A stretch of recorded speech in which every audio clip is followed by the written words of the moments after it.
ante. Hello, good evening mga ante. Tungat magluluto kami. Ay, hindi pala. Magluluto yung asawa ko ng pinakbet! Yay! O, yan ang aming gulay.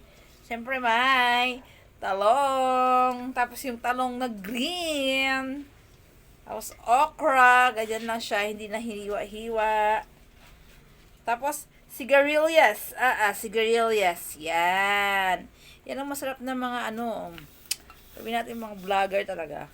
Sigarilyas, ganyan na siya kalalaki. Tapos may kamote siya. Oo, masarap yung kamote. Malunggay sana, masarap din. Kaya lang, maliliit pa yung malunggay namin sa bahay. Tapos yung ang tawag dito, kalabasa. And then, alam mo ba, tapos siling, yung lokot-lokot. Hindi ko lang tawag sa kanya. Basta siling lokot-lokot. Ayan.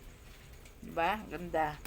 Ang sarap. Tapos yung aming ampalayang gagamitin, ganyan. O, yung native na ampalaya, ganyan. Mga Mars! Ay, nako, kasarap nito. Yan o. Gulay is life. Yun lang. Bye-bye!